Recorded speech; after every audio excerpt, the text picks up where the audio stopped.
I'm sure most of you have heard about Stable Diffusion, Flux, Midjourney, or even Nano Banana, right?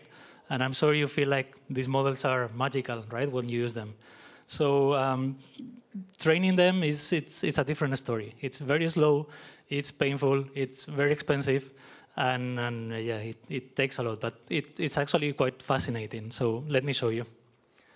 After around 200 GPU hours of training, you barely get anything. Like the model doesn't even know what's a shape.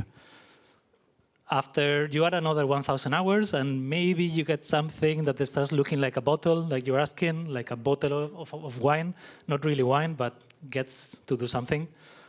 Add 10,000 hours more, and okay, yeah, I guess this is a bottle, right? Like at least it's getting the color. And then after 50,000 hours of training, you already get like this beautiful bottle with reflections and all these nice details. So yeah, it's magical when you get there, but now you know how much this costs to train. And so at Photoroom, we are training one of these models from scratch, and we are open sourcing it. We are making it fully available and the whole process behind. And today, David and I here, we're going to show you how we did this and also why are actually doing this. So a few words about Photoroom. We are a company with around 100 employees here based in Paris. We have actually all employees across Europe, and we have customers and users all around the globe.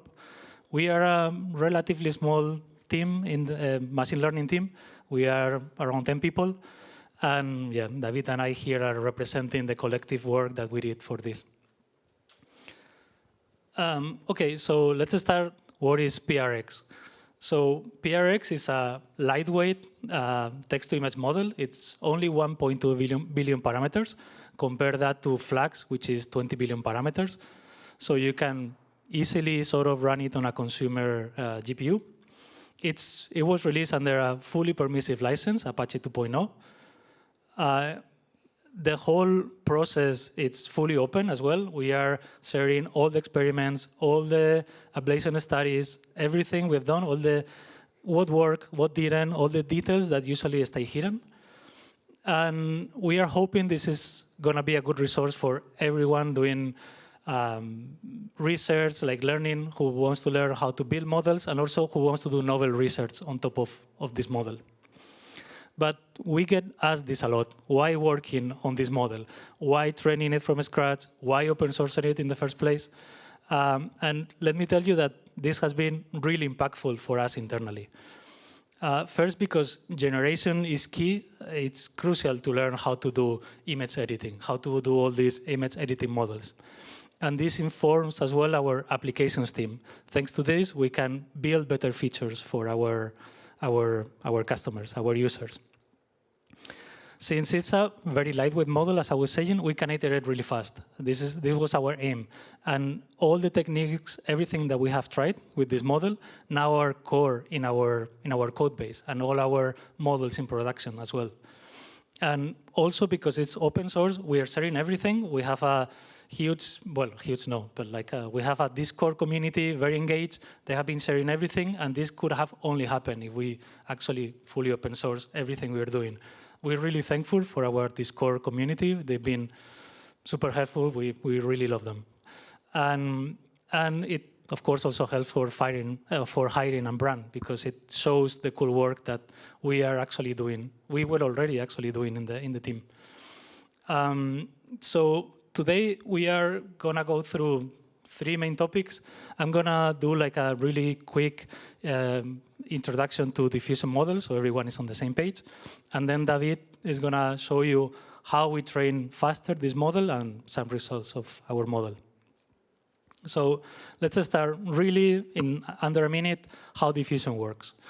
You start with a noisy pattern like this, and now condition on a direction where you want to go, let's say your prompt. You start going from noise toward a coherent image. Step by step, the noise starts fading away until a few steps, like typically, depending on the model, is between 20 and 50 steps, you get this result. But how does training work? It's funny because it's actually the other way around. You start with your image, and now you add noise to it. And you have two images, one with noise and the clean one. And now you tell the model, OK, if I give you this noisy image, and then I tell you that you need to generate a bottle of wine, you need to predict this image.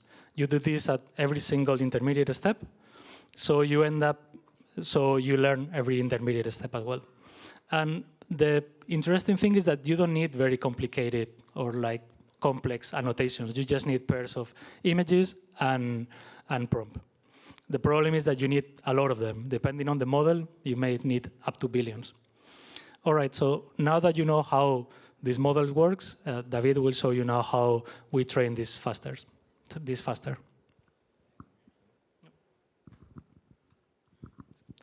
Yeah, so as John said, with PRX, we wanted to bring a tool for people to generate high-quality images with low GPU resources. And we also wanted to make a model that could be used by researchers to iterate faster on their new technique without having to use huge state-of-the-art models, and also do their research with lower GPU resources.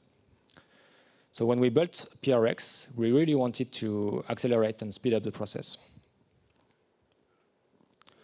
So usually in machine learning, when you want to accelerate things, you can act on two types of levers.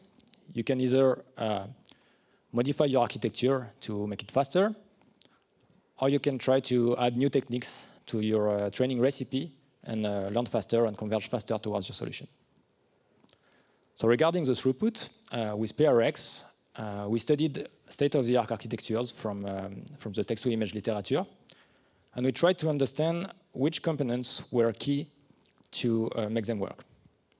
And then we combine all these components into a single lightweight architecture that we called PRX, which is 60% lighter compared to other architectures.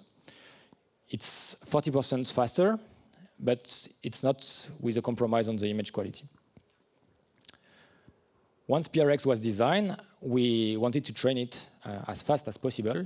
So once again, we studied the state-of-the-art in the literature to bring all the new techniques that can accelerate training. And here I will speak about a very simple one. No worries, you don't have to be into deep learning to understand it. So when you want to train text-to-image foundation model, first you have to start gathering data. So this is usually done by collecting data, maybe from publicly available data sets, private providers, or maybe just scraping the internet. What you're looking for is a pair of images and their corresponding caption. So once you collected this data, first you will have to filter out all the content that you don't want your model to generate, like, for example, nudity or violence. And once this is done, you end up with a big training set composed of hundreds of millions, if not billions, of pairs of images and their captions. And then you can start training your model. But the thing is, as you can see on these examples, the data you collect from internet is very heterogeneous in terms of quality. You will find in your data set very high quality images, like the one we can see on the left here. But you will also find, and it's probably the majority of the data that you will have in your data set, pictures from amateurs, commercials, pictures with white borders, all the kind of images that you probably don't want your model to generate. So what people usually do is to pre-train the model on this big data set, and then fine-tune it on a reduced data set, where you filter out all the type of images that you don't want to generate. So this works, but actually it comes with some drawbacks. First, it's kind of difficult to automatically identify which images you want to remove from the dataset. And second, when you fine-tune your model on this reduced dataset, your model also tends to forget some of the concepts that were present in the original dataset. So you will only be able to generate the type of images that you see on the left, but probably after that, for instance, you won't be able to generate an image with text on it. So at Photoroom, we tried another approach. Let's try to first understand how a model learns. So to train a model, I will feed it with pairs of images and captions, like this one, which is a very good example of what you can find on a publicly available dataset. So here we have an image of a cat on a chair and a corresponding prompt that says that it's a cat on a chair. So now that I'm feeding this to the model, I'm expecting it to get some sort of representation about what a cat is. But even if it's trivial for us, it's not for a model. For instance, here in this image, a cat could be this orange hairy animal, but it could also be this green and white plant. And actually, it could be any group of pixels that is located on this image. But hopefully, I will just provide my model with other images of cat on chairs, in a sort that you will find out that at least a cat on a chair is not a green plant that we can see on the left line. So by feeding it with more and more images, it will start to have a good representation of what a cat is. For instance, now you can see that a cat is an orange hairy animal or maybe a gray hairy animal. We have this concept of cats which is kind of refined. But right now, we see that the cat could be something orange, something gray. It's not really, let's say, disentangled from the concept of color. But what if now, instead of feeding the model with a simple prompt, a cat on a chair, I try to specify it a little bit. And I'm saying that the image on the left represents an orange cat on a chair, and the one on the right, a gray cat on the chair. Well, here, with the same data, the same images, my model is now able to learn three concepts, orange, cat, and gray. But more than learning them, it's really able to disentangle them, which means that now it can get a better understanding that orange is a concept which is not related to cats. And it will be able to compose it with other concepts that it will learn later. So you probably see where I'm going now. We did it for one concept, but what if we do it with tens of or hundreds of concepts per image? Well, that's exactly what we did. We asked state-of-the-art vision language models to recaption our entire dataset. And we asked them to recaption them with lots of details, as much as possible. So now, instead of having an image captioned as a tabby sleeping cat on a white chair, we have a prompt which is way more descriptive. The white chair is not a white chair anymore. It's a minimalist white metal chair. So lots of new concepts added to my caption.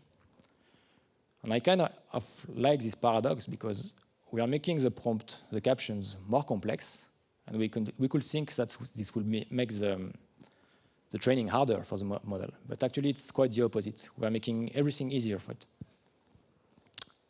And the good thing is, if you remember previously, I told you that people used to fine-tune models only on high-quality data to make sure that they generate very nice-looking images. But right now, we don't have to do so. If we recaption the entire dataset, and we say that the image on the right, for instance, are amateur photographies, blurry photographies of cats making weird faces, or commercials with text on it, well, I just don't have to. If I want to generate a nice image, I will just tell it to generate a nice professional photography with a certain lighting, a certain tone of colors, and so on. If I want to generate a crappy image, I will just prompt my model with an amateur photography of a blurry cat making a weird face. Which means that now we can continue training on our entire dataset, which is kind of fun. And also, we don't have to forget all these concepts. So of course, it's not the only thing that we did with PRX. We combine this trick with lots of more algorithmic methods from the literature.